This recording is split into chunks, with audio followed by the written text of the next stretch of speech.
bahwasanya Nabi SAW ya, ketika beliau mau sujud, setiap kali beliau mau sujud, beliau pindahkan kaki Aisyah.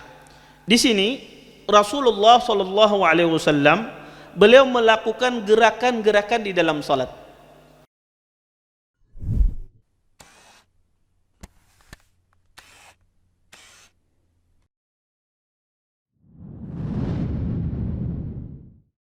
Assalamualaikum warahmatullahi wabarakatuh. Innal hamdalillah nahmaduhu wa nasta'inuhu wa nastaghfiruh wa na'udzu billahi min shururi anfusina wa min sayyiati a'malina. May yahdihillahu fala mudilla lahu wa may yudlil fala hadiya lahu. Asyhadu an la ilaha illallah wahdahu la syarika lahu وأشهد أن محمدا عبده ورسوله فإن أصدق الحديث كتاب الله وخير الهدي هدي محمد صلى الله عليه وسلم وشر الأمور محدثاتها وكل محدثة في الدين بدعة وكل بدعة ضلالة وكل ضلالة في النار أما بعد. Bapak-bapak, ibu-ibu, ikhwan dan akhwat yang senantiasa dimuliakan oleh Allah Subhanahu wa taala. Alhamdulillah, segala puji bagi Allah Subhanahu wa taala dengan limpahan nikmat yang begitu besar, di antaranya nikmat iman, nikmat Islam, nikmat kesehatan, sehingga kita semua diberikan kemudahan oleh Allah Subhanahu wa taala untuk bisa berhadir di majelis ilmu. Mudah-mudahan apa yang kita pelajari, apa yang kita tuntut pada malam hari ini mendatangkan keberkahan dari Allah Subhanahu wa taala dan kita bisa mengambil manfaat dari apa yang akan disampaikan nantinya. Bapak, Ibu, ikhwan dan akhwat yang dimuliakan oleh Allah Subhanahu wa taala, kita masuk pada bab baru, bab majaa fi sholatil lail. Bab tentang masalah salat malam. Kalau sebelumnya, sebelum Ramadan, kita mengambil hadis-hadis yang berkaitan dengan qiyam Ramadan, kita masuk pada bab yang baru, yaitu bab tentang salat malam. Di sini Imam Malik rahimahullahu taala membawakan beberapa riwayat yang berkaitan tentang salat malam. Kita tahu bahwasanya salat malam ini merupakan da'bus salihin, ciri tanda alamat orang-orang yang soleh, orang-orang yang bertakwa. Karena tidaklah melakukan salat malam tersebut kecuali orang tersebut memiliki kesolehan dan ketakwaan kepada Allah Subhanahu wa taala. Makanya Allah Subhanahu wa taala memuji orang yang bangun di malam hari. Kata Allah, tatajafa junubuhum anil madaji', yaitu lambung mereka jauh dari tempat tidur mereka. Dipuji oleh Allah Subhanahu wa taala orang yang melaksanakan salat malam. Bahkan Al-Imam Ibn Abdul Barr rahimahullahu taala, beliau mengatakan, kata beliau, salatul lail min afdhalin nawafil. Kata beliau, sesungguhnya salat malam itu adalah seutama-utama salat sunnah. Seutama-utama salat sunnah. Beliau menganggap salat malam itu sebaik-baik utama salat sunnah. Bahkan sebagian salafus saleh itu mewajibkan salat malam. Salafus saleh mereka mewajibkan salat malam. Walaupun pendapat yang benar salat malam itu hukumnya sunnah. Ini menunjukkan bahwasanya salat malam itu ciri khas orang-orang yang bertakwa. Makanya kata Imam Ahmad rahimahullahu taala, kata beliau, orang yang selalu meninggalkan witir, tidak salat malam, tidak diterima persaksiannya. Ya, tidak diterima persaksiannya. Maka jangan sampai kita yang sudah mengaji, sudah lama mengaji, tidak salat malam. Kalau enggak bisa di akhir malam, ya salat di awal malam. Kalau enggak bisa 11 rakaat, ya salat semampu kita. Maka jangan dibiarkan ya diri ini malas untuk melaksanakan salat malam. Maka berpesan sama keluarga yang di rumah untuk dibangunkan ya di malam hari kalau ketiduran di saat-saat ya kita tidak bisa bangun. Di sini Imam Malik rahimahullahu taala beliau membawakan beberapa riwayat yang berkaitan tentang salat malam. Beliau mengatakan an Muhammad ibn al-Munkadir an Sa'id ibn Jubair an rajulin indahu ridan annahu akhbarahu anna Aisyah زوج النبي صلى الله عليه وسلم أخبرته أن رسول الله صلى الله عليه وسلم قال ما من امرئ تكون له صلاة بالليل فيغلبه عليها نوم إلا كتب له أجر صلاته وكان نومه صدقة عليه. Dari Imam Malik, dari Muhammad ibn al-Munkadir, dari Sa'id ibn Jubair, dari seorang laki-laki yang mana Sa'id ibn Jubair ridha terhadapnya. Sesungguhnya telah memberitakan kepada laki-laki ini, Aisyah istri Nabi SAW, sesungguhnya Rasulullah SAW bersabda, tidaklah seseorang dia terbiasa melaksanakan salat malam, kemudian dia tertidur, tidak sempat melaksanakan salat malam, kecuali Allah tulis baginya pahala untuk salat malam tersebut, dan sesungguhnya tidurnya adalah sedekah untuknya. Bapak Ibu, ikhwan dan akhwat yang dimuliakan oleh Allah Subhanahu wa taala, pertama, di dalam hadis ini dari sisi sanad ada seorang laki-laki atau ada seorang rawi di dalam sanad ini, an rajulin indahu ridan. Kata Sa'id bin Jubair, saya meriwayatkan hadis ini dari seorang laki-laki yang saya ridhai. Di dalam ilmu hadis, kalau ada seorang rawi tidak disebutkan namanya, maka hadis itu disebut hadis yang lemah. Kenapa? Karena tidak diketahui siapa rawi yang meriwayatkan hadis ini, apakah orang yang terpercaya atau tidak. Maka rawi yang tidak diketahui namanya di dalam hadis, kalau di kalangan para sahabat tidak ada masalah. Jadi kalau ada tabi'in meriwayatkan, telah diberitakan kepada saya salah satu seorang sahabat Nabi, walaupun dia tidak sebutkan nama sahabat, tidak ada masalah. Kenapa? Karena semua sahabat itu udul, semua sahabat itu terpercaya. Maka sahabat itu tidak masalah kita kalau kita tidak tahu namanya. Hadisnya tidak ada masalah karena semua sahabat itu terpercaya. Semua sahabat itu hafalannya kuat. Semua sahabat itu semua orangnya sahibul adalah, orang yang adil di dalam periwayatan hadis. Tetapi yang jadi masalah adalah kalau tidak diketahui ini adalah generasi setelah sahabat, yaitu tabi'in, tabi'ut tabi'in dan setelahnya. Maka ini bermasalah di dalam ilmu periwayatan. Kalau tidak diketahui nama orangnya, maka hadisnya lemah. Kenapa Ustaz? Kenapa dia bisa lemah? Karena kita tidak tahu gimana keadaannya. Makanya kebanyakan banyak jahalah itu terjadi, atau rawi itu banyak tidak diketahui kredibilitasnya, kebanyakan dari wanita. Rata-rata wanita yang meriwayatkan hadis itu tidak diketahui kredibilitasnya. Makanya subhanallah, di dalam ilmu hadis tidak ada wanita itu dilemahkan karena jelek hafalannya. Nah, ini menunjukkan wanita itu kuat-kuat hafalannya. Ya. Tidak ada wanita itu dilemahkan karena kejelekan hafalannya. Kalau laki-laki banyak dilemahkan karena jelek hafalannya. Tapi wanita di dalam ilmu hadis tidak ada yang dilemahkan akibat jelek hafalannya. Tetapi mereka dilemahkan akibat tidak tahu kredibilitasnya dalam ilmu hadis, atau disebut dengan majhul, orang yang tidak diketahui gimana keadaannya. Nah, di sini Sa'id bin Jubair meriwayatkan dari seorang laki-laki yang beliau ridhai. Kaidah Imam Malik punya kaidah di dalam ilmu jarh wa ta'dil. Ya sedikit ya saya melebar dalam masalah ilmu sanad karena berkaitan. Imam Malik rahimahullah ta'ala, beliau punya kaidah. Kata beliau, idza haddatsani thiqah. Ya, kadang-kadang Imam Malik mengatakan telah diberitakan kepada saya seorang rawi yang thiqah, rawi yang terpercaya. Maka apakah ketika ada seorang rawi mengatakan telah memberitakan kepadaku seorang rawi terpercaya, kita terima perkataannya tersebut? Maka Imam Malik sering sekali beliau meriwayatkan telah diberitakan kepadaku orang terpercaya, tapi tidak beliau sebutkan namanya. Apakah kita terima perkataan beliau tersebut? Jawabannya tidak. Kenapa? Karena bisa jadi dia thiqah menurut beliau, terpercaya menurut beliau, bisa jadi menurut ulama dia tidak orang yang terpercaya. Sama seperti Imam Syafi'i. Sering Imam Syafi'i di kitabnya Al-Um atau di dalam kitabnya banyak dalam kitabnya Ar-Risalah dan yang lainnya, sering beliau ketika meriwayatkan hadis kata Imam Syafi'i, haddatsani thiqah, telah diberitakan kepadaku seorang yang terpercaya. Maksudnya siapa? Guru beliau yang dikatakan oleh para ulama seorang yang matruk, yang ditinggalkan. Tapi menurut Imam Syafi'i adalah seorang yang terpercaya. Tapi menurut para ulama yang lain, dia adalah orang yang ditinggalkan Yahya.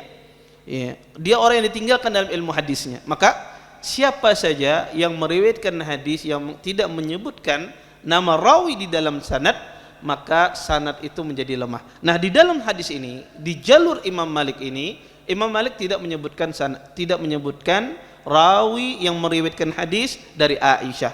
Tetapi datang di dalam kitab Sunan An-Nasa'i dijelaskan bahwasanya rawi yang tidak disebutkan oleh Imam Malik ini bernama Aswad ibni Yazid, bernama Al-Aswad ibni Yazid, dan juga dijelaskan oleh Imam Ibn Abdul Barr dalam kitabnya Tamhid. Beliau juga menyebutkan bahwasanya jalur di dalam sanad ini, bahwasanya yang dimaksudkan laki-laki yang tersembunyi di sini adalah Aswad ibni Yazid.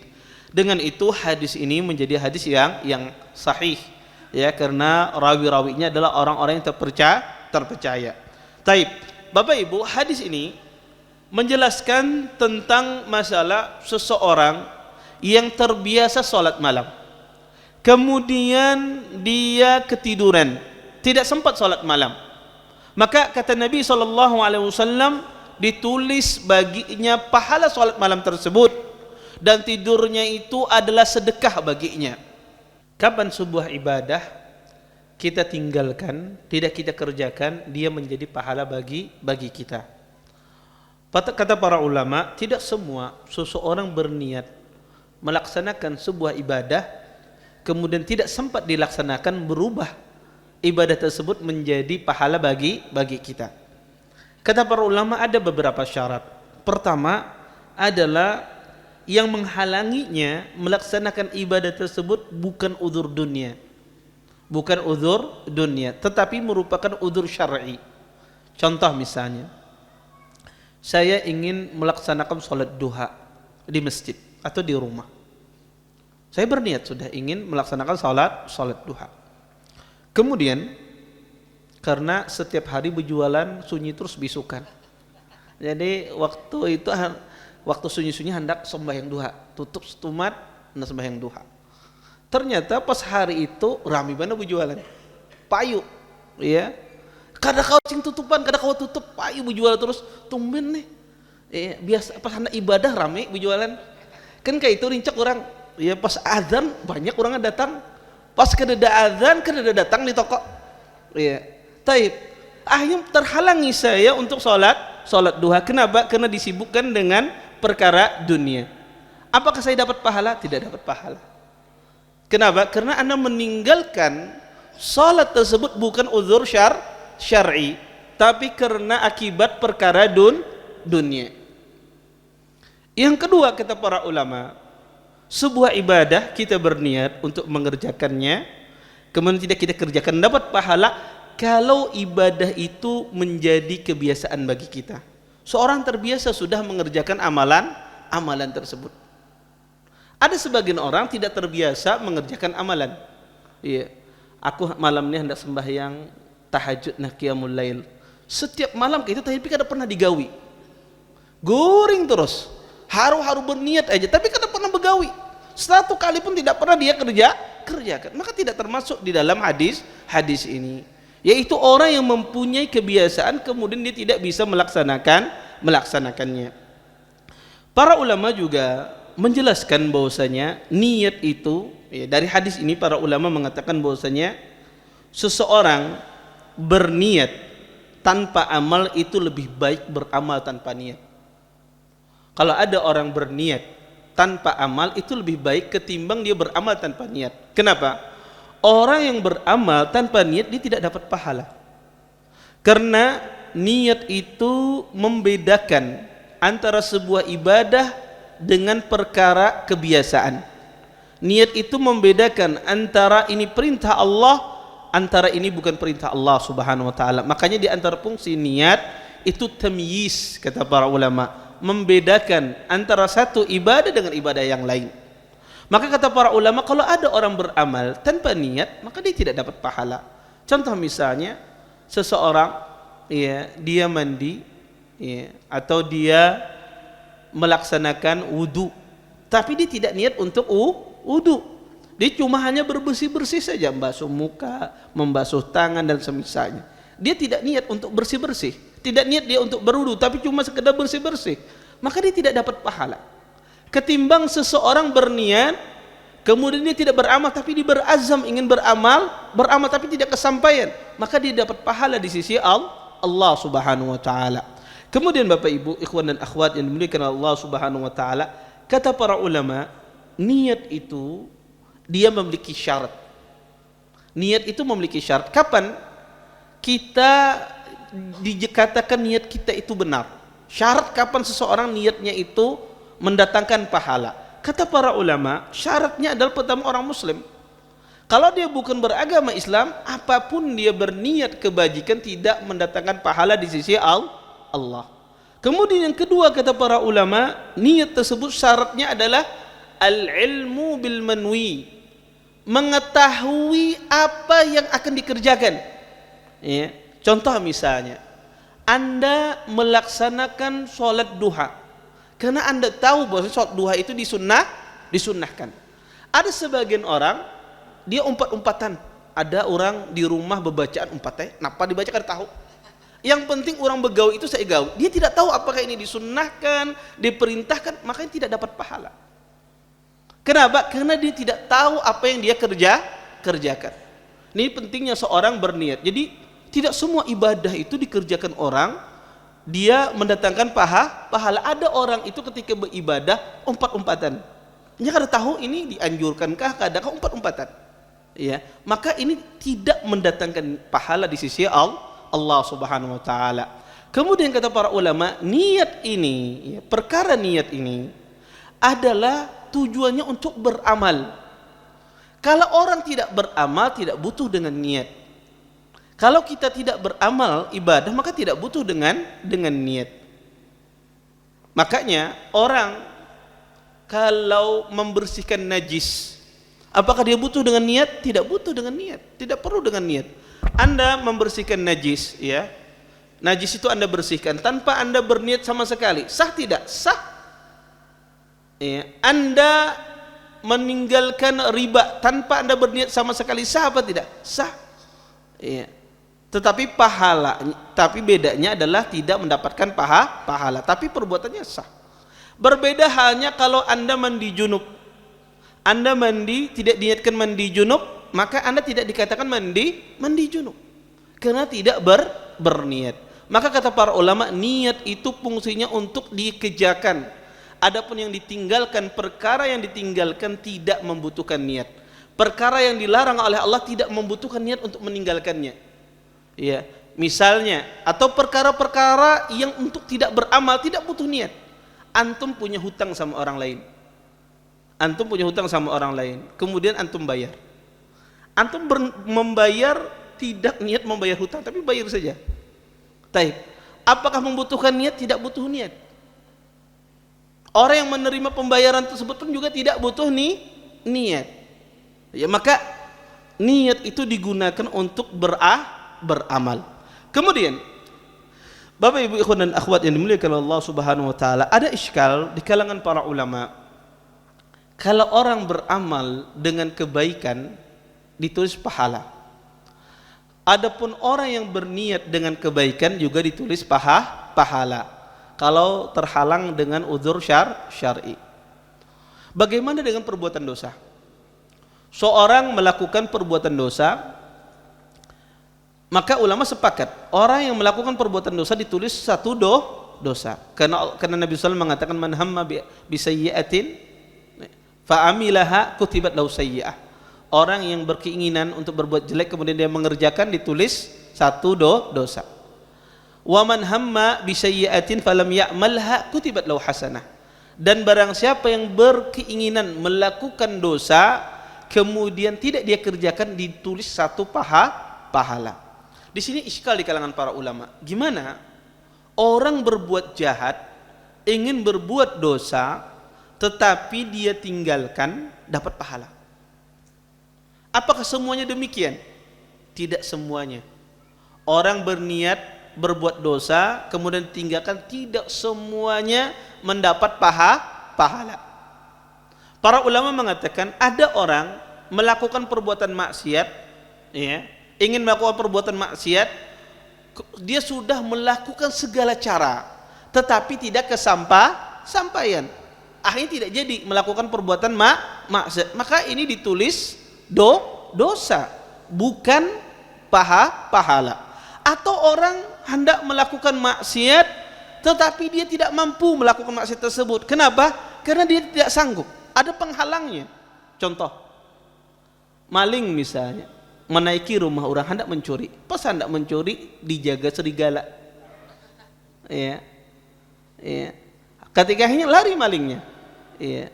Maka dia tidak jadi mencuri itu bukan karena meninggalkan karena Allah, tapi dia tidak mampu untuk mencuri. Maka ini ditulis pahala, ditulis sebuah dosa. Walaupun dia tidak jadi mencuri, tapi dia sudah melakukan usaha. Siapa saja yang melakukan usaha kejelekan dan tidak berhasil, ditulis dia sebuah dosa. Yang mendatangkan pahala adalah orang yang ingin melakukan perbuatan dosa tetapi dia tinggalkan karena Allah.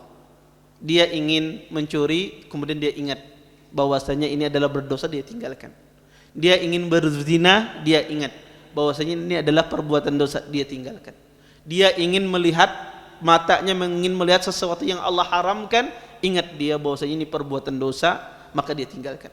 Ada orang, sebagian orang, dia menundukkan pandangannya bukan takut karena Allah Subhanahu wa taala, tetapi ada kawan di pengajian di samping, kada nyaman. Ada sebagian orang tidak mau melihat, padahal kalau tidak ada, matanya liar ke sana kemari, ya, seperti memakan seseorang. Dia menundukkan pandangan bukan karena Allah Subhanahu wa taala. Iya, maka yang mendatangkan pahala adalah perbuatan maksiat yang ingin dikerjakan tapi tidak jadi digawi. Kenapa? Karena dia meninggalkannya karena Allah. Ini yang datangkan pahala. Kalau selain itu, maka kalau disebabkan karena dia tidak mampu, itu mendatangkan dosa. Taib. Bapak Ibu ikhwan dan akhwat yang dimuliakan Allah Subhanahu wa taala, kita lanjutkan hadis berikutnya.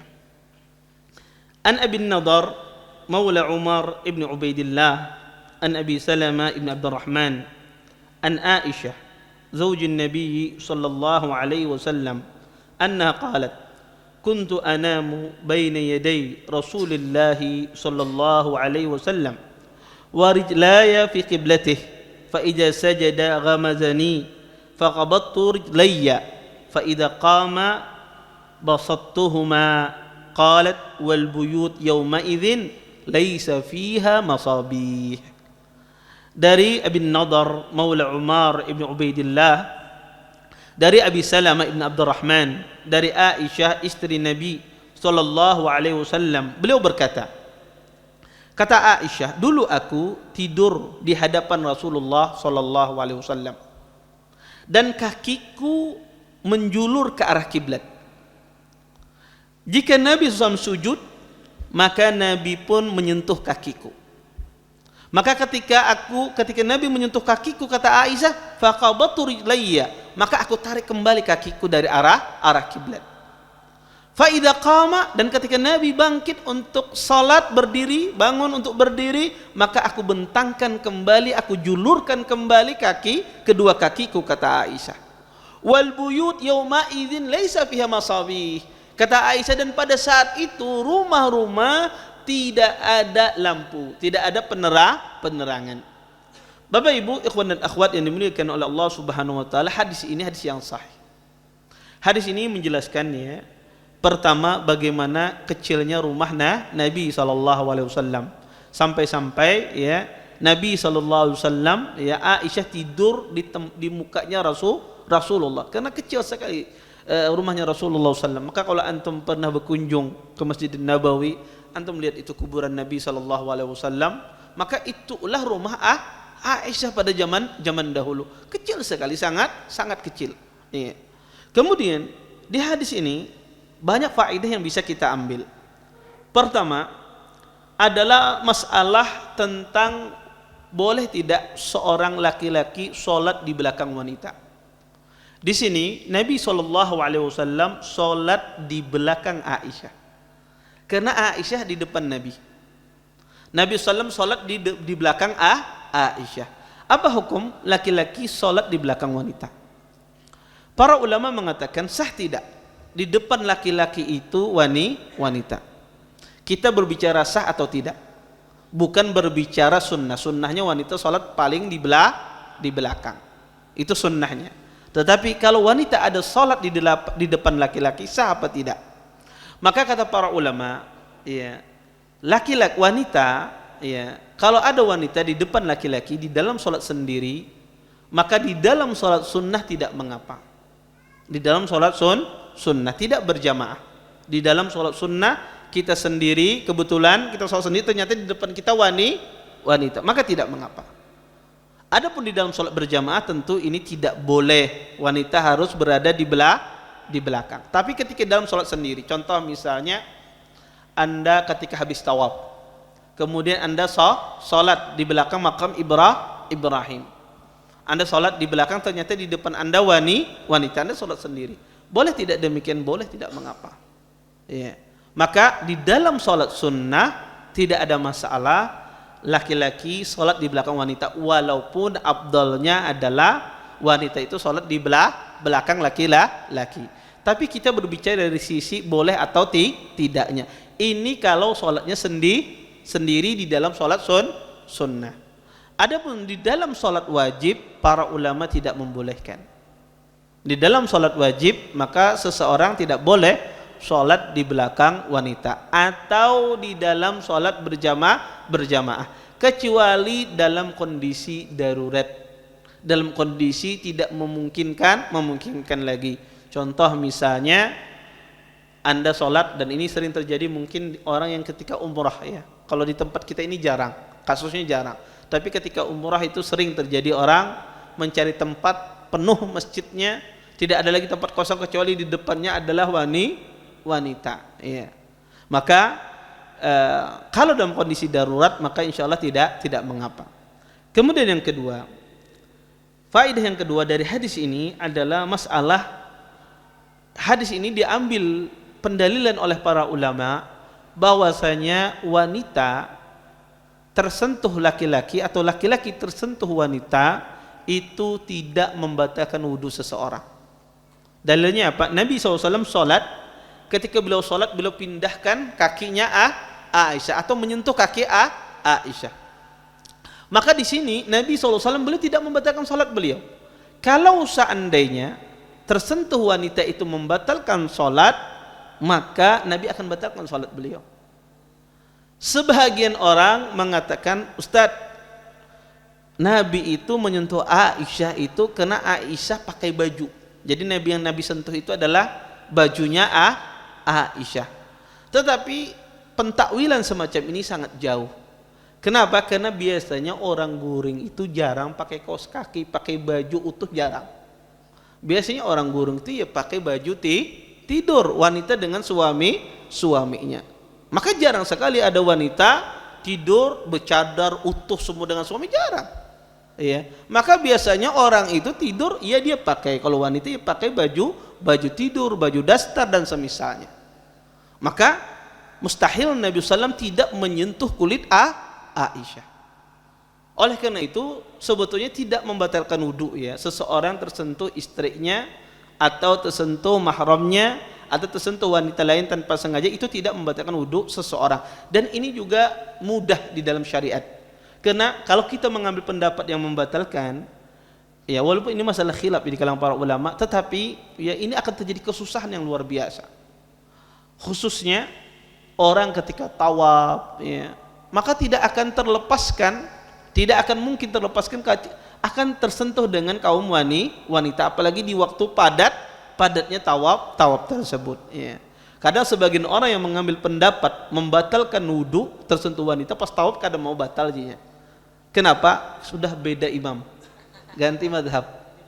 Ya, ini juga tidak benar demikian. Ya. Kalau batal ya sudah istiqamah dia. Istiqamah batal, apapun keadaannya. Baik. Kemudian yang ketiga, faedah yang bisa kita ambil dari hadis ini adalah bahwasanya Di hadis ini Aisyah radhiyallahu taala anha, beliau berada di depan Nabi ketika Nabi salat. Hadis ini dijadikan dalil oleh para ulama bahwasanya wanita jika melewati orang yang sedang salat itu tidak membatalkan salatnya. Dan ini ya, ada hadis dari hadis Abi Dzar radhiyallahu taala anhu yang mengatakan batal salat seseorang jika dilewati oleh seorang wanita. Kata Abi Dzar, beliau mengatakan dari Nabi sallam, "Idza qama ahadukum yusalli fa innahu yasturuhu idza kana baina yadayhi misla muakhiratur rahli."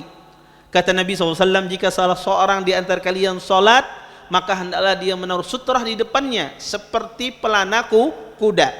Fa idza lam yakun baina yadayhi misla muakhiratur rahli, dan jika seandainya tidak ada di depannya itu sutrah seperti pelana kuda, fa innahu yaqta salatul himar wal mar'ah wal kalbul aswad. Jika tidak ada di depannya itu seperti pelana kuda kemudian dilewati oleh seorang wanita, keledai dan anjing hitam, maka salatnya batal. Yaqta, kata Nabi SAW, salatnya batal. Berdasarkan hadis ini, banyak para ulama berpendapat salat seorang laki-laki kalau dilewati oleh seorang wanita maka batal salatnya.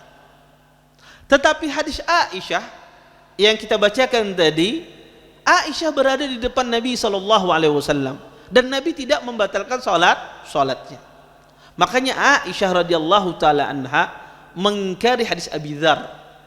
Kata Aisyah, "Syabbahtumuna, kalian menyerupakan kami dengan kalbul aswad dan himar, menyerupakan kami dengan anjing hitam, dengan keledai." Maka Aisyah mengingkari. Kemudian kata Aisyah, "Sesungguhnya Nabi salat dan aku," kata Aisyah, "berada di hadapan Nabi SAW." Aisyah menyebutkan hadis ini.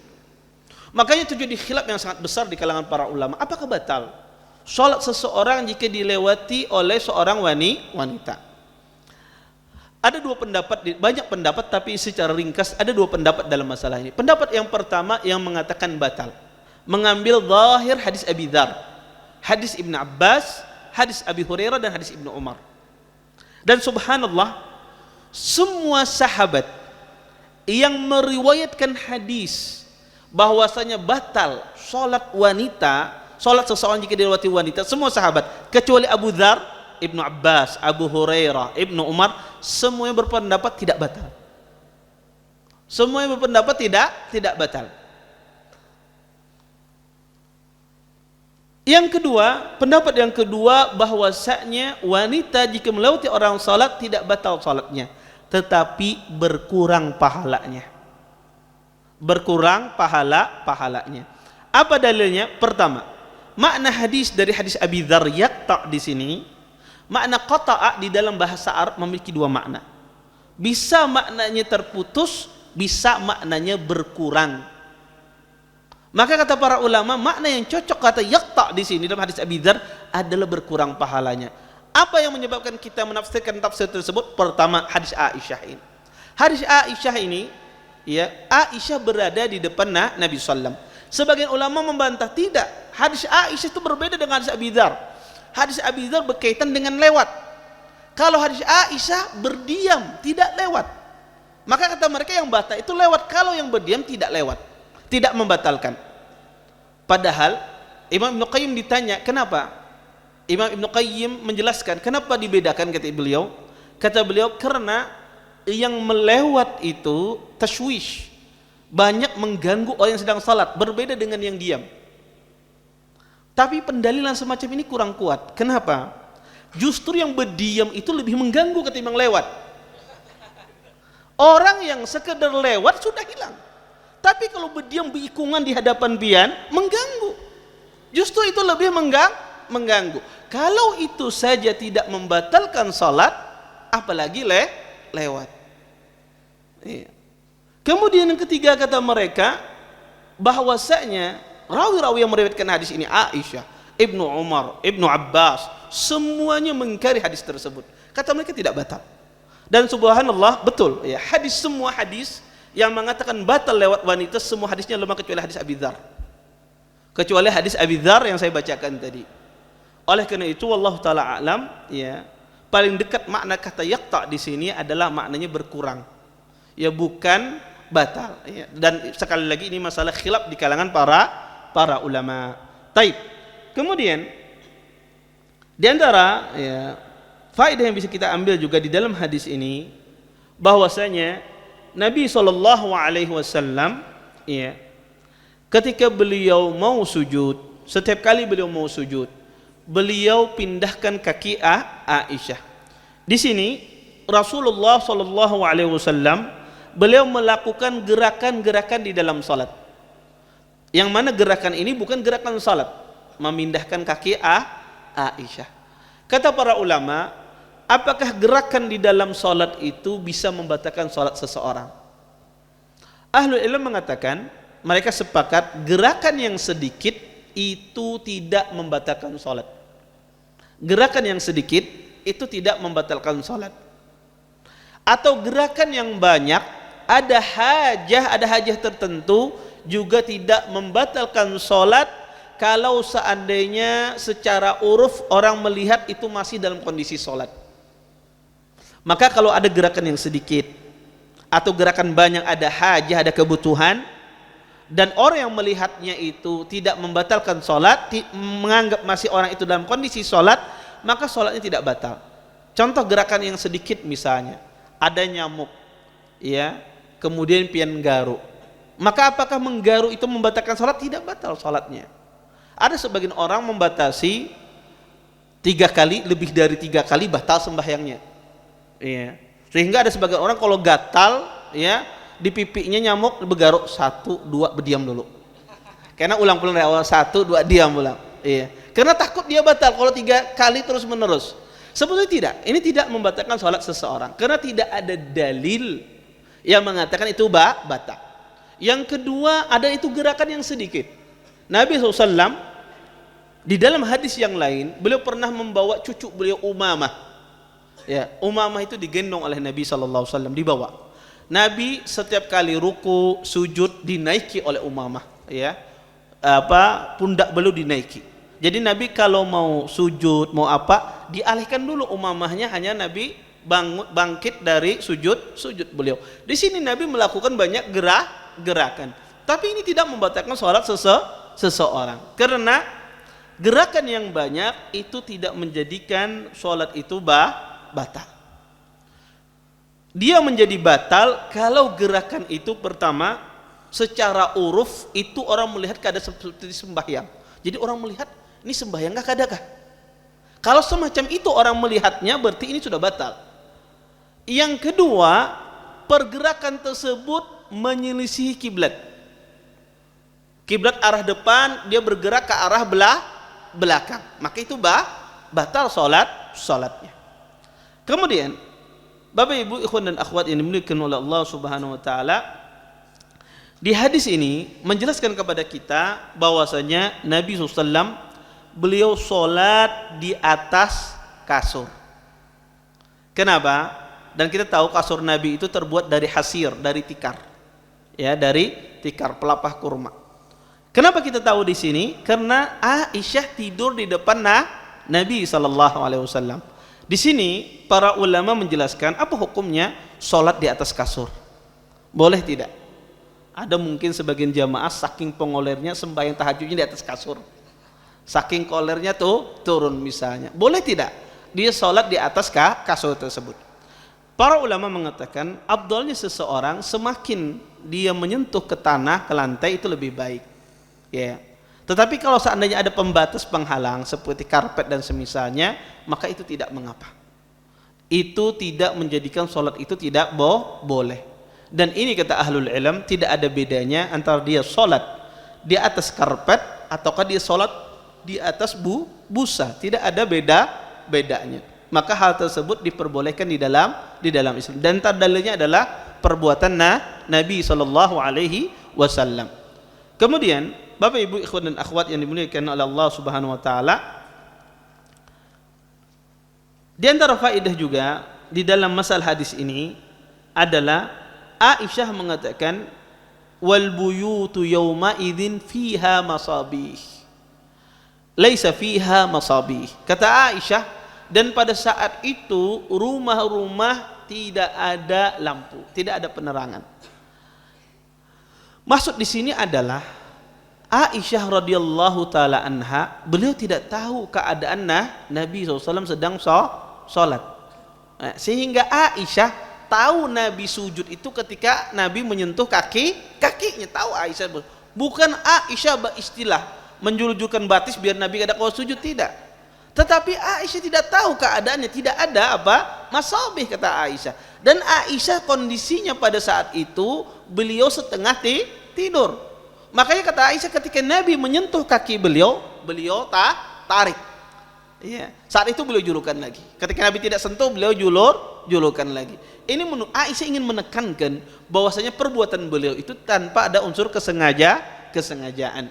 Dan yang kedua, pada saat itu tidak diketahui Nabi lagi sujud apa tidak. Aisyah tahu Nabi mau sujud ketika Nabi menyentuh kakinya, maka ditarik oleh Aisyah kaki beliau. Bapak Ibu ikhwan dan akhwat yang dimuliakan oleh Allah Subhanahu wa taala, kita lanjutkan sedikit lagi permasalahan yang ada dalam hadis ini. Hadis ini menjelaskan bahwasanya Nabi SAW beliau salat malam. Dan di sini zahir dari hadis ini bahwasanya yang beliau kerjakan adalah salatul witir. Maka sunnah kata para ulama, seseorang dalam salat malamnya mengakhirkan salat witir. Dan sunnah salat malam itu dilaksanakan di sepertiga malam akhir, sebagaimana dilakukan oleh Nabi SAW. Beliau mengerjakan di akhir malam. Walaupun sekali lagi tidak mengapa seseorang mengerjakan salat malam, ya itu di awal malam, tidak ada masalah. Tetapi yang paling afdal kalau bisa diakhirkan maka diakhirkan. Kalau atau dia yakin bahwasanya dia akan terbangun nanti di malam hari, maka dia afdalnya adalah dia akhirkan.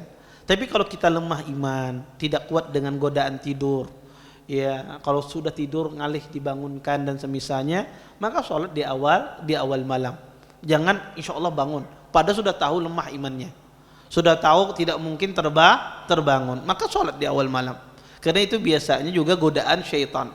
Karena aja pian bisa bangun, pas hendak bangun pian kayaknya malam ini keuyuhan, isuk jajin, ya esok iya pas hendak esok hendak bangun apa macam, tak dipian banyak beribadah sudah cukup aja kayaknya esok bisa aja. Terus kayak gitu syaitan membisikkan, kan jadi sembahyang. Maka kalau kita yakin diri kita bisa bangun di akhir malam, maka diakhirkan. Kalau tidak yakin, tidak kuat, maka sholatlah di awal malam, itu lebih baik ketimbang orang tidak sholat sama sekali, sholat tahajud. Taib, mungkin itu yang bisa ulun sampaikan, mudah-mudahan bermanfaat. Kalau ada yang bertanya silahkan, tafadhal. Ya.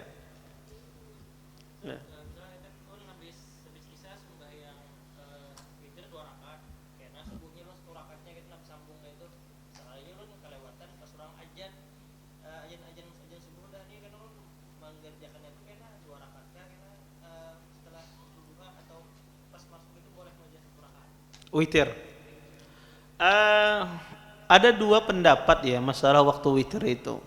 Apakah waktunya itu ketika masuk subuh sudah habis waktu witir itu, ataukah sampai sebelum imam melaksanakan salat subuh? Ahlul ilm, jumhur ulama melihat bahwasanya waktunya adalah sampai masuk subuh. Kalau sudah masuk subuh sudah hilang witir tersebut. Tetapi sebagian ahlul ilm mengatakan maksudnya adalah sampai dilaksanakan sholat subuh oleh imam. Kenapa kata mereka? Karena makna fa'idha khifta subha fa'autir biwahidatin. Kata Nabi, jika engkau takut subuh, maksudnya takut subuh itu sudah dilaksanakan sholatnya, maka hendaklah berwitir satu kali. Dan penafsiran ini didukung oleh kebanyakan para sahabat. Para sahabat, ya sebagian sahabat pernah mereka mengerjakan sholat witir setelah masuk waktu subuh. Ya. Maka ada dua pendapat sebetulnya, ya. Tetapi tentu pendapat yang paling berhati-hati ada pendapat pertama, seseorang berusaha dia tidak melaksanakan sholat witir kecuali sebelum masuk sholat subuh. Tapi kalau seandainya sudah masuk waktu subuh kita nggak sempat melaksanakan witir, maka kalau anda mengambil pendapat pertama, maka sunnahnya witirnya diqadha di waktu sholat duha. Jadi kalau terbiasa berwitir 3 rakaat, dikerjakan 4 rakaat di waktu sholat duha. Karena Nabi kalau ketinggalan witir, beliau ganti dengan duha. Ya, Nabi disebut kata para ulama tidak disebut dengan qadha tapi disebut dengan istilahnya badal, diganti. Maka Nabi berwitir 11 rakaat, ketinggalan beliau pernah witir beliau 11 rakaat, beliau ganti dengan salat 12 rakaat. Maka sebab itu kata para ulama kalau kita ketinggalan witir, maka kalau kita terbiasa berwitir 3 rakaat, maka digantinya 4 rakaat di salat duhanya. Dan tidak ada lagi salat duha semacam itu. Wallahu alam.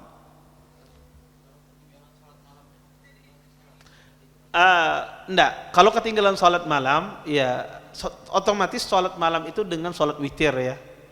Salat malam itu satu paket dengan salat witir. Kalau dia hanya mengerjakan witirnya saja, misalnya dia witir tidak bersalat malam, maka tidak perlu diganti dan tidak perlu diqadha. Tetapi kalau yang ketinggalan itu witir, contoh ada orang itu pengen salat malam dan witir, qadarullah tidak sempat, hanya bisa witir saja mengerjakan, waktunya mepet misalnya, maka waktunya dekat subuh dia bisa menggawi salat witir saja, malamnya nggak bisa. Kebiasaan dia salatnya 11 rakaat, 8 tahajud, 3 witir. Pas mepet waktunya dekat subuh, terbangunnya mepet, dia hanya bisa mampu mengerjakan witir. Apakah dia qadha? Tidak perlu dia qadha. Ya, salat tersebut. Tetapi kalau witirnya tidak sempat digawi, witirnya yang diqadha. Atau diganti menjadi 4 kalau terbiasa 3 rakaat. Wallahu a'lam.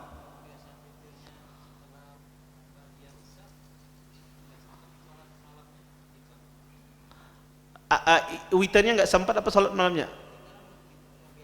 Setelah Isya. Salat malam tidak perlu diqadha. Tidak perlu diqadha. Yang qadha itu hanya witir.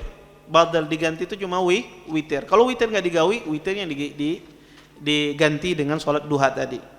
Taib. Ada lagi yang lain?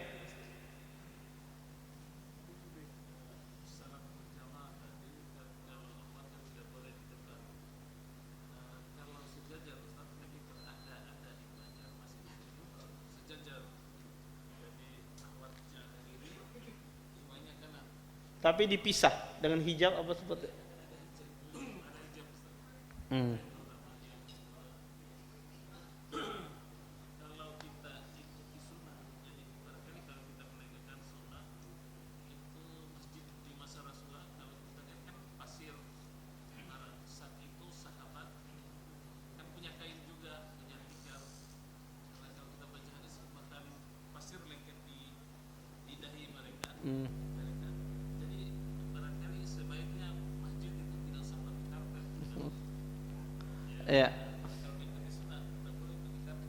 Iya. Ya, jazakallahu khair atas pertanyaannya. Pertama, tentang masalah wanita sholat di samping. Afdalnya wanita itu sholat di belakang.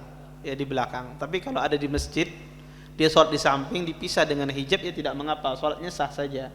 Tetapi kita katakan afdalnya dia sholatnya di belakang. Iya. Itu yang pertama. Kemudian yang kedua adalah masalah tentang apakah sunnahnya masjid itu tidak pakai karpet, tidak pakai tehal dan semen misalnya, pasir warak dan misalnya. Iya, zaman Nabi itu masjid Nabi itu tidak ada tikar. Masjid Nabi itu tanah warak. Ya, terbuat dari turab, bahkan ada kerikil. Ya, kadang-kadang sebagian sahabat itu kalau musim panas mereka sisihkan dulu kerikil itu agar mereka bisa sujud ya di tempat sujud mereka. Kenapa di zaman Nabi tidak ada semacam kain dan semisalnya? Karena pada masa itu kebanyakan para sahabat dalam kondisi tidak memiliki uang.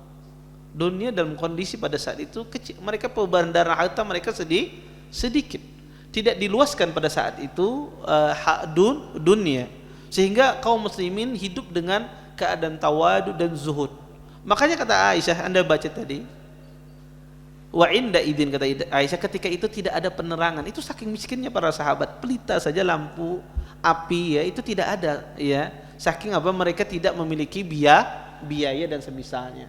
Maka keadaan demikian bukan menjadikan itu sunnah, tapi kondisi mereka demikian.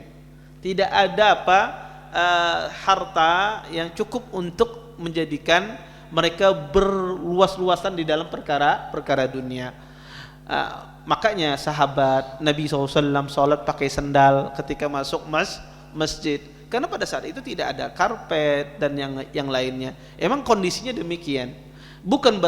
Dan kita punya kaidah di dalam Islam, Allah itu tidak menginginkan hambanya itu susah. Kalau seseorang itu bisa nyaman beribadah, maka nyamani orang itu beribadah. Iya, karena Allah itu tidak menjadikan orang itu susah, ya. Tapi kalau seandainya orang bisa nyaman beribadah, maka nyaman. Contoh misalnya, kita mendatangi masjid itu sunnah dengan berjalan kaki, ya, berjalan kaki. Rumah kita parak lawan masjid besampuk atau berdampingan dengan masjid, sehingga ikhwah ini tahu pahala mendatangi masjid dengan jalan kaki. Rumah aku parak masjid, aku berkeliling datang masjid biar pahalanya banyak. Apakah demikian disuruh? Tidak. Datang aja seperti biasa, kada perlu berkeliling, ya. Karena tidak seperti itu diinginkan. Tidak, Allah itu tidak menginginkan syahadat itu membuat seorang susah.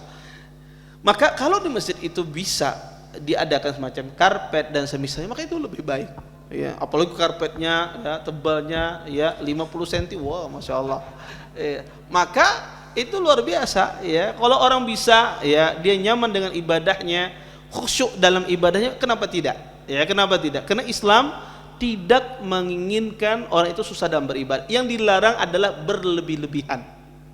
Berlebih-lebihan di dalam masalah harta, di dalam perkara masjid, ini yang dilarang. Sifat yang berlebih-lebihan, berbangga-bangga, menjadikan masjid, ya, berlomba-lomba menghiasi masjid, ini yang dilarang. Tetapi kalau sekedar memberikan fasilitas di dalam masjid, ada AC, ada karpet dan semisalnya biar orang nyaman, maka ini tentu ini yang diinginkan. Ini tujuan syariat, menjadikan orang itu biar bisa khusyuk di dalam ibadahnya. Karena kalau tempat ibadah itu nyaman, orang khusyuk. Kalau tempat ibadah itu tidak nyaman, orang tidak khusyuk. Misalnya pas hendak sujud, ya, bau hancing misalnya karpetnya, orang kada apa? Tidak bisa, atau berdebu karpetnya, orang tidak bisa khusyuk di dalam salatnya. Maka di dalam agama Islam, ya, kita diminta untuk, ya, disuruh kita tidak mempersusah diri kita. Maka sunnahnya bukan menjadikan masjid itu tidak ada fasilitas sama sekali, bahkan sebaliknya adalah kalau kita bisa memberikan kenyamanan, kemudahan bagi jamaah, maka lakukan. Wallahu a'lam. Taib. Assalamualaikum Ustaz. Iya. Menyambung yang di Samsat kemarin Ustaz, menghususkan ibadah itu kemungkinan suatu kebid'atan Ustaz. Menghususkan ibadah pada waktu tertentu. Sedangkan 10 malam terakhir kita menghususkan ibadah berjamaah. 10 malam terakhir di bulan Ramadan kita menghususkan ibadah berjamaah. Terus adakah tuntunannya dari Nabi Muhammad SAW? Kedua Ustaz,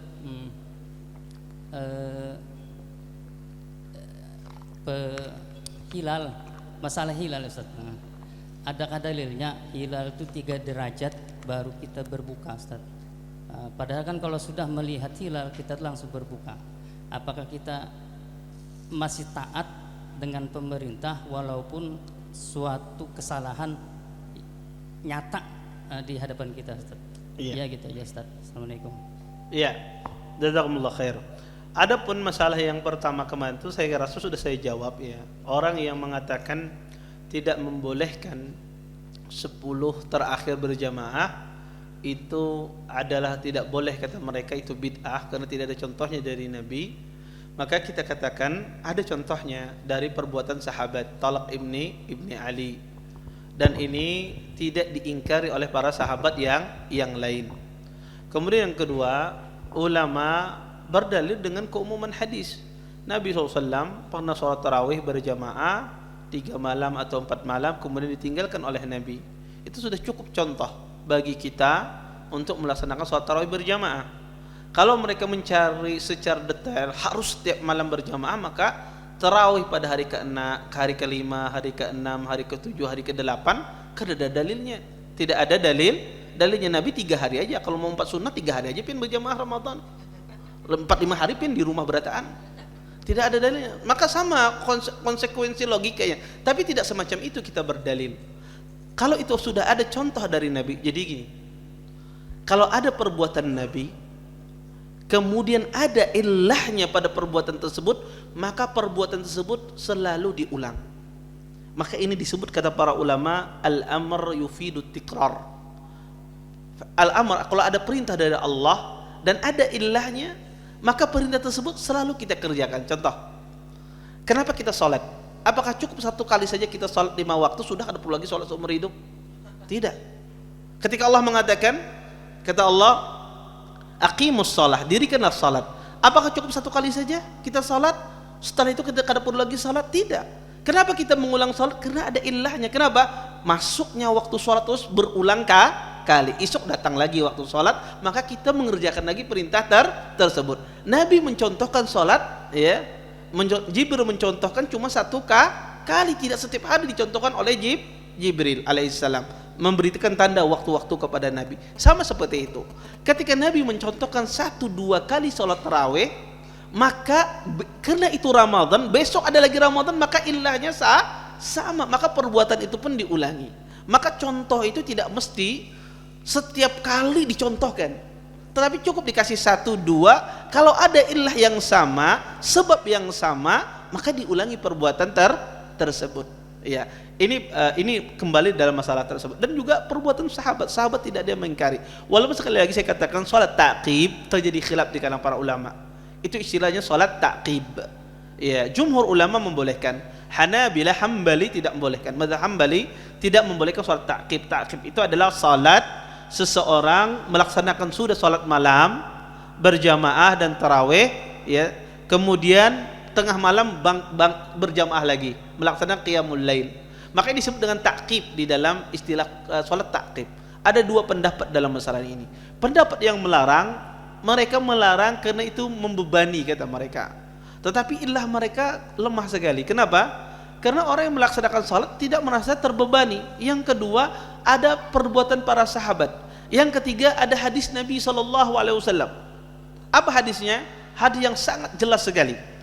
Sahabat ketika selesai salat berjamaah dengan Nabi, salat witir berjamaah dengan Nabi, sahabat meminta, ya Rasulullah, lau tusalli lana, ya wahai Rasulullah, kalau seandainya engkau salat lagi bersama kami, kata para sahabat. Kemudian kata Nabi apa? Man shalla ma'al imam hatta yansarib kutiba lahu qiyamul lailah. Kata Nabi SAW, barang siapa salat bersama imam sampai selesai, maka ditulis salat semalam suntuk. Di sini Nabi tidak mengingkari sahabat meminta salat berjamaah setelah witir. Tidak diingkari oleh Nabi. Sahabat meminta setelah witir, ya Rasul salat lagi bersama kami. Tidak diingkari. Tapi Nabi menjelaskan, kalau seandainya, kata Nabi, kalian salat bersama imam cukup, itu sudah semalam suntuk. Ini mafhum dari hadis ini, kalau salat setelahnya berjamaah tidak mengapa. Karena kalau itu dilarang, niscaya akan diingkari oleh Rasulullah Sallallahu Alaihi Wasallam. Maka ini bentuk-bentuk pendalilan, dalil yang disebut dengan pendalilan secara mafhum, bukan secara mantuk di dalam ilmu usul fiqh. Kemudian yang kedua adalah masalah hilal. Seseorang menentukan kriteria. Jadi ada kriteria itu wujudul hilal, ada kriteria itu imkanur ru'yah. Apa maksudnya? Wujudul hilal, yang dipahami wujudul hilal itu adalah ada bulannya tapi bisa dilihat oleh mata atau bisa dilihat oleh alat, bisa juga tidak terlihat. Itu disebut dengan wujudul hilal. Tetapi ada bulan, bisa dilihat atau mungkin kemungkinan juga tidak bisa terlihat. Biasanya wujudul hilal itu kemungkinannya tidak bisa terlihat oleh mata dan alat. Itu makna wujudul hilal. Adapun imkanur ru'ya, maksudnya adalah itu pasti bisa dilihat. Kalau tingginya 3 derajat atau 4 derajat, itu pasti bisa dilihat dengan alat. Itu maksudnya imkanur ru'ya, memungkinkan seseorang melihat dengan alat. Ini harus kita pahami istilah ini, wujud sama imkan. Bukan berarti orang yang mengatakan imkanur ru'ya, mereka mengatakan kalau muncul hilal terlihat walaupun kurang dari 4 derajat, kada jadi berhari raya, kada jadi berpuasa, bukan itu maksudnya. Tetapi mereka mengatakan kriteria kalau dihitungan hisab. Jadi orang imkanur ru'ya itu, dia juga melakukan hitungan dengan cara hisab. Dia mengatakan bahwasanya bulan ini kemungkinan tingginya sekian 3 derajat atau 4 derajat. Kalau kemungkinan dia 4 derajat, itu bisa dilihat. Itu imkanur ru'yah. Kalau kemungkinan 3 derajat, maka kemungkinan dia tidak bisa dilihat. Tetapi pemerintah kita walaupun di imkanur ru'yahnya itu 3 derajat, tetap mereka melakukan ru'yah. Tetap mereka melakukan ru'yah. Tetapi hasilnya secara hitungan mereka itu tidak mungkin terlihat dengan alat. Sebetulnya itu tidak ada masalah, itu beda konsep saja. Orang tidak memahami masalah wujudul hilal dan imkanu ru'yah. Ya. Dalam masalah ini sebetulnya di dalam masalah ini seseorang cukup dia mengikuti waliul amr, karena dinukil oleh Hasan al-Basri al-ijma' di dalam masalah ini. Kata beliau, sesungguhnya menentukan jihad ada 5 perkara, kata beliau, hak wulatul umur, dan salah satunya ya adalah, kata beliau, adalah seseorang yang pemimpin menentukan hari raya. Itu adalah haknya seorang pemimpin, ya. Taib. Ini ada pertanyaan, ada 5 pertanyaan, kita baca. Bismillah Ustadz, bagaimana cara beribadah haji untuk orang tua ibu yang lanjut usia, yang mempunyai penyakit sering kencing secara mendadak? Beliau sudah memakai popok, bagaimana beliau, apakah harus berwudu ulang, sedangkan nanti ketika berhaji tidak memungkinkan berwudu terus menerus, atau bagaimana Ustadz? Penyakit ini, kata dokter, karena faktor usia. Kalau seandainya ada jeda dia antara kencing dan sucinya itu, artinya kencingnya tidak keluar terus menerus, ada jedanya, misalnya sejam 2 jam, misalnya dia tawaf di kondisi yang tidak keluar kencingnya. Tapi kalau tidak ada jeda, artinya kencingnya keluar terus setiap 10 menit, misalnya frekuensinya keluar terus kencingnya, tidak ada jeda, 10 menit keluar atau 15 menit keluar dan semisalnya, maka dia tawaf dalam keadaan demikian tidak ada masalah. Tapi kalau ada jedanya, maka dia tawaf di saat jedanya lama tidak keluar, maka disitulah dia tawaf ya dalam kondisi suci. Ini pertama masalah. Adapun yang masalah yang lain tidak ada masalah. Sa'i tidak mengharuskan seseorang itu dalam kondisi suci. Kemudian juga wukuf tidak mengharuskan, cuma tawafnya saja. Cuma itu saja di waktu tawaf. Nanti pilih waktu tawaf yang kira-kira beliaunya kencingnya tidak keluar, semacam itu. Bismillah. Assalamualaikum Ustaz, semoga Allah senantiasa menjaga dan melindungi Ustaz dan seluruh kaum muslimin. Salah seorang fulan sangatlah baik dengan kawan-kawannya ketika bermuamalah, namun ketika dengan keluarganya sangat berbeda. Kata-katanya sering menyakiti keluarganya. Mohon nasihatnya Ustaz, semoga kita semua dijauhkan dari sifat tersebut. Iya, ya ini juga penyakit ya kebanyakan orang ya. Kadang dia sama orang itu baik luar biasa. Makanya kata Nabi SAW, khairukum li ahli wa ana khairukum li ahli. Sebaik-baik kalian, kata Nabi, adalah orang yang paling baik terhadap keluarganya, dan aku yang paling baik terhadap keluargaku. Maka seorang muslim itu ya, dia menjadi mulia di sisi Allah kalau dia baik terhadap keluarganya. Dan ini sering saya nasihatkan berulang-ulang, bahwasanya laki-laki itu dimuliakan oleh Allah Subhanahu wa taala sejauh mana dia memuliakan istrinya, sejauh mana dia menempatkan istrinya sebagaimana mestinya. Kalau laki-laki itu menempatkan istrinya sebagaimana yang Allah tempatkan di dalam Al-Quran dan Nabi SAW menempatkan di dalam hadisnya, maka Allah Subhanahu wa ta'ala mencintai laki-laki tersebut. Allah Subhanahu wa ta'ala menyayangi laki-laki tersebut, dan Nabi pun cinta. Ya, Nabi pun cinta. Maka mendatangkan keberkahan di dalam keluarga kita, di dalam usaha kita, di dalam rezeki kita, itu juga sangat erat kaitannya dengan muamalah kita dengan istri kita. Kadang sebab kita muamalah yang tidak baik terhadap istri kita tidak mendatangkan keberkahan di harta kita, tidak mendatangkan keberkahan di perniagaan kita. Maka ya, Islam mengajarkan seseorang itu berbuat baik. Maka Nabi mengisyaratkan wanita itu seperti botol kaca mudah pecah, rifqan bil qawarir. Kata Nabi, berlemah lembutlah dengan kaum wanita karena dia mudah pecah. Ya, maka ini nasihat dari Nabi SAW. Itu menunjukkan bahwasanya wanita itu ya banyak sifat-sifatnya yang menjengkelkan kaum pria. Makanya disuruh oleh Nabi itu bersabar. Ya, kadang kita sebagian laki-laki kadang-kadang bingung, berpendek sedikit aja mengambak. Iya. Padahal kita melihat penderan kita biasa-biasa aja. Kadang-kadang hendak berdamai lawan bini, hendak tenang-tenang, tersalah berpendek sedikit merangut sudah. Ya. Kadang-kadang berpikir aneh banget bini kita ini. Ya. Kadang-kadang ya itulah sifat wanita. Itulah kata Nabi SAW, tabiat wanita bengkok. Ya. Kalau kalian kerasi untuk meluruskan tidak bisa. Maka sifatnya apa? Kita mengalah, ya sudah. Ini pang wanita. Kalau aku kayak ini, aku berarti wanita juga. Iya, maka saya ini laki-laki, iya. Maka bermuamalah dengan baik itu diperintahkan dalam Islam. Jangan sampai ya melihat kita kekurangan wanita sifatnya demikian, kita tidak berbuat baik kepada istri kita. Taib. Ustadz izin bertanya. Ya, jika orang sholat di waktu posisi masih berdiri dan sebelum ruku mengambil kacamata dengan cara sama dengan ruku, apakah membatalkan sholat? Tidak Ustadz, kacamata diambil karena mau diinjak anak kecil. Kalau dia mengambil kacamatanya dengan posisi ya sambari ruku ya, maka membungkukkan badan ya, insya Allah itu tidak membatalkan sholat ya, tidak membatalkan sholat ya. Tetapi abdolnya adalah jangan demikian. Kalau ada anak kecil lewat maka dihalau saja, dihalau saja. Kadang mau dihalau lewat bawahnya kadang. Ya. Kadang anak kecil demikian, maka kita halau ya. Tidak perlu kita mengambil kacamata tersebut. Tetapi kalau seandainya dia mengambil dalam kondisi hampir ruku, maka insya Allah tidak membatalkan. Yang batal adalah kalau seandainya dia bertakbiratul ihram, ketika awal takbiratul ihram tidak dalam kondisi berdiri, dalam kondisi hampir membungkuk, takbiratul ihram itu yang batal.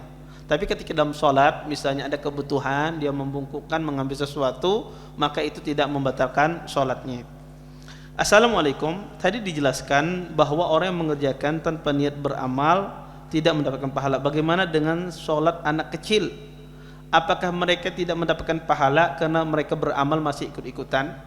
Anak kecil kalau dia mumayyiz dia dapat pahala, ya dapat pahala, dan orang tuanya juga dapat pahala. Kenapa? Karena anak kecil, ya kalau dia mumayyiz maka amal ibadahnya dianggap. Kenapa? Karena dia berniat dan dia tahu ini dianjurkan. Tapi kalau anak kecil masih halus 2 tahun, 3 tahun sembahyang, ya tentu tidak dapat pahala. Tetapi kita membiasakan mereka untuk sholat. Taib. Assalamualaikum warahmatullahi wabarakatuh. Ustaz, ana seringkali susah bangun untuk sholat malam, bahkan sudah memakai alarm.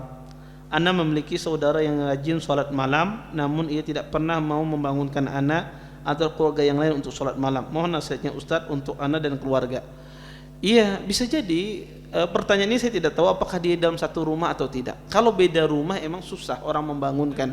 Iya, datang, nelpon, tidak diangkat, alarm berbunyi aja sini nggak ada bangun. Iya, menggedor rumah orang mungkin repot dia. Tapi kalau di dalam satu rumah, ya mungkin juga terjadi ketidakenakan. Kenapa? Karena dia sudah berkeluarga. Tidak nyaman orang itu menggedor, bisa jadi yang keluar adalah istrinya dan semisalnya. Maka mungkin ada beberapa uzur, mungkin saudara Anda itu tidak membangunkan. Wallahu a'lam. Tapi kalau seandainya Anda ingin minta dibangunkan, maka bilang sama dia, "Akhi, tolong bangunkan ana." Ya, tolong bangunkan ana. Jangan sampai akibat saudara kita tidak membangunkan kita, kita salahkan saudara kita. Pian pengadu membangunkan ulun. Ya, ulun sebetulnya sembahyang aja, jaga pian kadang membangunkan, ini gara-gara pian, orang disalahkan. Ini kan bini kan kayak itu, injak istri kita aja kayak itu. Ya, kita yang disalahkan, bingung kita. Ya, kita sembahyang salat tahajud misalnya, istrinya kada salat tahajud misalnya. Kenapa harus sembahyang tahajud? Pian kadang membangunkan ulun. Ya, kadang ini disebutkan kesalahan demikian. Maka kalau seandainya seseorang yang dia punya saudara tidak membangunkan, maka mungkin dia punya uzur, ya apalagi berkeluarga dan semisalnya, maka repot orang membangunkan orang di dalam satu kamar, dia punya keluarga. Tapi kalau Anda minta, kasih tahu dia, tolong bangunkan anak, dan kasih tahu istri kita kalau ada yang gedor jangan dibukai, ya kasih tahu saya, bangunkan saya, itu adalah saudara saya. Ya karena kalau dalam satu rumah itu kata Nabi, alhammu maut, ipar itu adalah kematian, ya. Mungkin ini sebabnya saudara Anda itu tidak mau membangunkan Anda. Dan nasihatnya agar kita bangun sholat malam, tentu pertama adalah mengatur pola tidur, ya. Jangan tidur bergadang. Orang bergadang itu ngalih bangun malamnya. Maka tidur habis sholat isya, makan, selesai makan, istirahat sebentar, langsung tidur, ya. Kecuali ada kesibukan menulis, membaca atau ibadah misalnya, maka tidak mengapa. Tapi kalau tidak ada kesibukan maka langsung tidur, Ya, kebanyakan orang kadang-kadang tuh habis isya itu waktunya habis dengan hal-hal yang tidak bermanfaat. Ya, ada yang habis dengan membaca yang tidak bermanfaat, ada yang habis melihat sesuatu yang tidak bermanfaat, sehingga itu berdampak kepada bangun malamnya. Orang itu kalau guring 7 jam sehari itu sudah kenyang benar luar biasa malam itu. Maka orang itu kalau tidur ya, dari jam 9 tidur, itu jam 4 itu sudah kenyang banget dia tidur. Ya, puas banget dia. 1 jam itu untuk sholat dia segar banget. Tapi masalahnya kadang orang itu tidurnya jam 1, bangunnya hendak jam 3 kada kawa. Iya, karena sakit kepalanya bangun. Iya. Maka itu sebabnya bergadang. Makanya Nabi melarang orang itu bergadang, dan ada nanti hadisnya larangan bergadang di waktu malam hari. Maka caranya adalah jangan bergadang, atur pola tidur kita. Wallahu a'lam. Baik, saya kira cukup ya. Kita tutup dengan doa kafatul majelis. Subhanakallahumma bihamdika asyhadu an la ilaha illa anta astaghfiruka wa atubu ilaik. Assalamualaikum warahmatullahi wabarakatuh. Terima kasih. Jazakumullah khairan wa barakallahu fikum. Video ini dibuat atas partisipasi dari donasi Anda. Semoga menjadi amal jariah bagi Anda semuanya.